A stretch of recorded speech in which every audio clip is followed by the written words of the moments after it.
Mrs. Margaret Ewing. Number 1, sir. Mr. Speaker, sir, this morning I had meetings with ministerial colleagues and others. In addition to my duties in this House, I shall be having further meetings later today. This evening I hope to have an audience of Her Majesty the Queen. Mrs. Ewing. Mr. Speaker, is the Prime Minister aware that when I read the memorandum from the Chequers seminar and saw the use of the words angst, aggressiveness, assertiveness and bullying,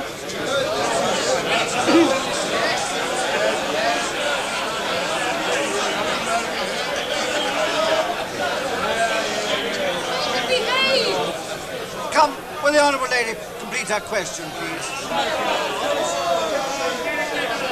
Yeah. Well, order. These pauses take a lot of time. I believed, Mr. Speaker, that the Prime Minister was painting a self-portrait.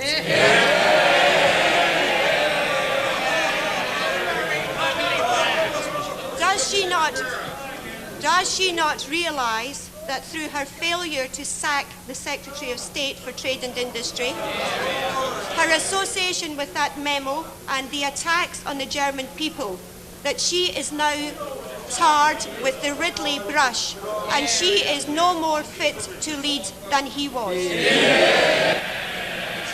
Well, Mr. Speaker, at one time I am accused of being isolated and not consulting anyone. At another time I'm accused of taking consultations with those who have something interesting to say. People have to make up their mind which they are criticising. The Honourable Lady could have read the very, very constructive result in a speech at the Königswinter Conference some 5 days later. A very constructive speech of all our relations in the community, and particularly with Chancellor Cole, who shows a great deal more understanding of these matters than the Honourable Lady. Mr. Jerry Wiggin. In view of the now general acquiescence towards the reunification of Germany, will my right honourable friend not agree that the first act of a newly reunified Germany should be the signing of a full and unqualified peace treaty with the former Allies? And will she take steps to ensure that this happens? Mr. Speaker, after unification, I think that Germany and Poland will wish to sign a treaty confirming the existing borders of Poland, and I think myself that that will be one of the most important international things. I do not think that the unified Germany would wish to have a full peace treaty for very obvious reasons. We might indeed have arrangements which lead to a peace settlement. Mr. Roy Hattersley. Mr. Speaker, is the Prime Minister aware that 4 of the 6 academic experts who attended her Chequers seminar on Germany have said that Mr. Charles Pole's minute of that meeting gave a slanted, that is to say, anti-German account of the discussion? Does the Prime Minister agree? No, Mr. Speaker.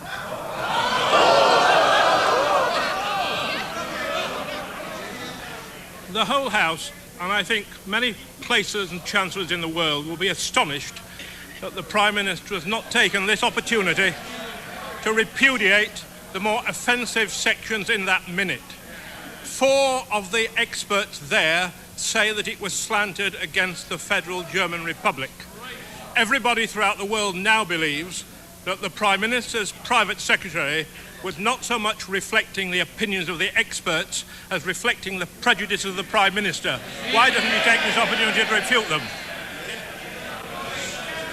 I am amazed that the Deputy Leader of the Labour Party chooses his opportunity to question me, to use it.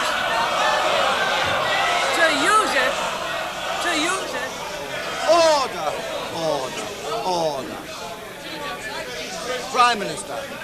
Chooses to use his opportunity of a questioning to attack a civil servant who cannot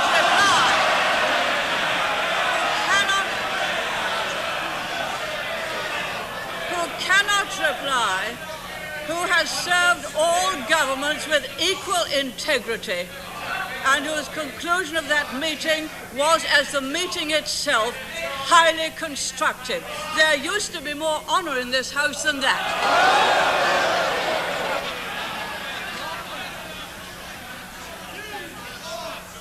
The Prime Minister's reputation is far too tarnished for her to maintain this haughty stand any longer.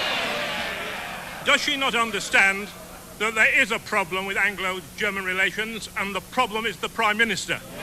What we want to see, and what I believe the majority of the people want to see, is an honest statement of the Prime Minister's opinion, and I ask her now, has she the courage to come and make such a statement to the House and face cross-examination? Perhaps the right honourable gentleman will read the many speeches and actions under which we have been staunch allies of Germany in NATO, and Germany has been staunch allies of ours in NATO and the EEC, and it was Germany who joined us in stationing crews and Pershing at a critical time. We couldn't say that the opposition supported that, could we? Sir Peter Blaker!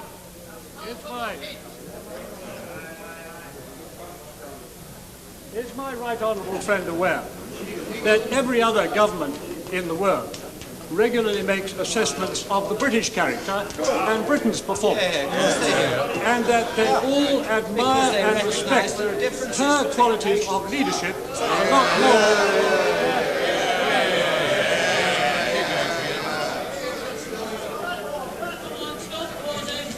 a lot more than the inane posturing of the Leader of the Opposition. Well, Mr. Speaker, had this country followed the Leader of the Opposition's policies on defence, we should never have seen the remarkable changes we have seen in the Mr. Mike Carr!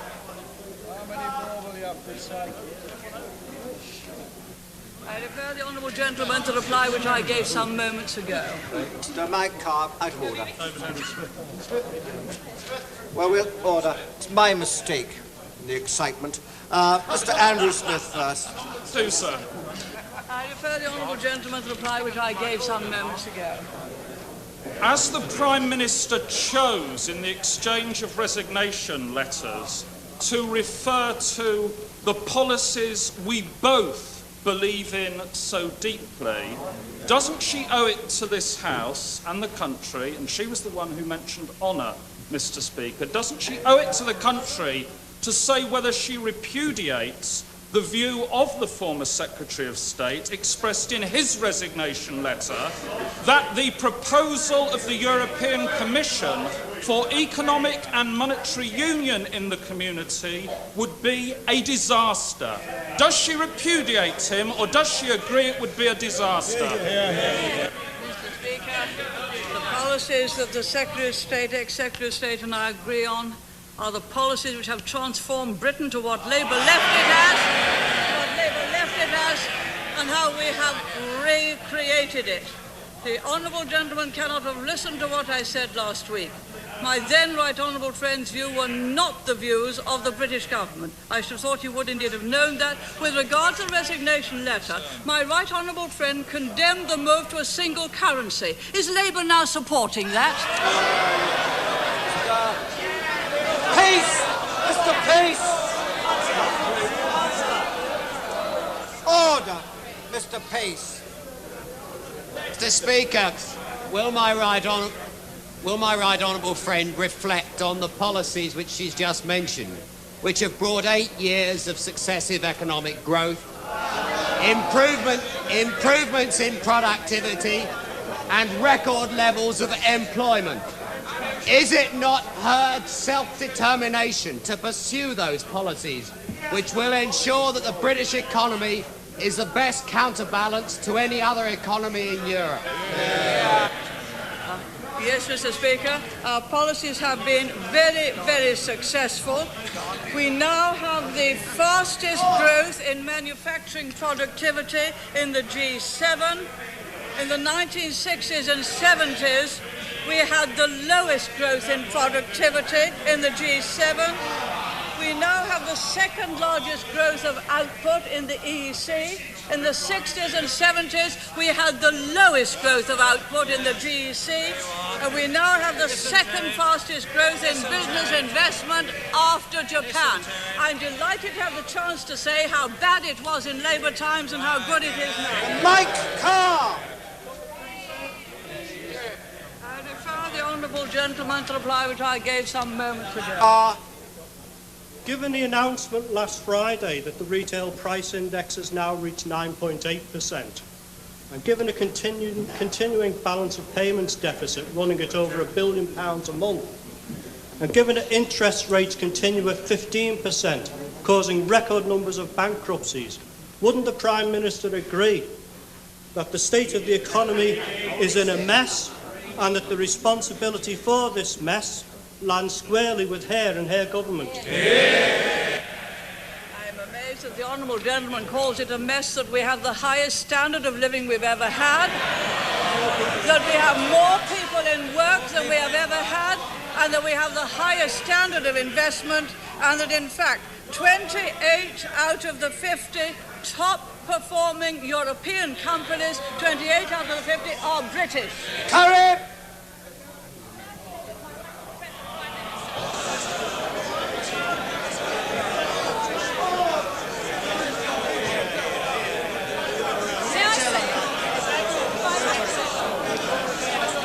Order! Order! This is the first opportunity the Honourable Lady's had to put a question. I ask her to do it. May I say that my right honourable friend, the Prime Minister, is looking jolly nice today. Would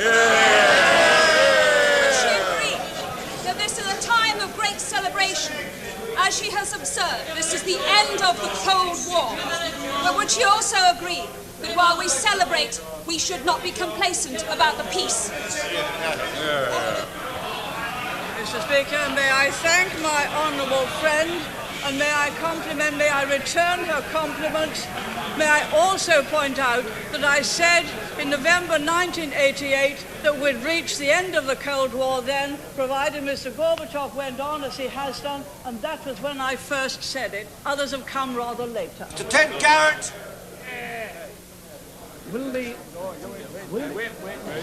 I refer the honourable gentleman to the reply which I gave some moments ago. 1 minute late. Will the honourable lady recognise that there are splits not only in her party, but there are different views in our party? Would she also recognise that they are legitimate differences? And stripped of the hysteria and countercharge that's gone on the last few days, we've got to think as a nation on the balance of power, and especially as we're free and open democratic Europe, we must look at all eyes on the balance of power. My generation, and many of us in the House of my generation, should be given some consideration in the part we played to return the balance of power. And our parents and grandparents did the same. And the last 3 centuries have shown lessons. And the ones that didn't experience the 39-45 war or the post-war period should read the history of Europe over the last 3 centuries.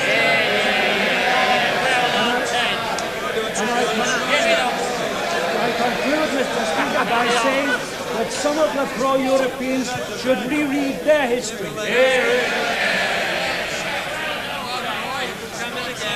Yes, Mr. Speaker. Order. Mr. Speaker. May I thank the honourable gentleman for the words that I think he has very truly spoken. May I point out that when I said...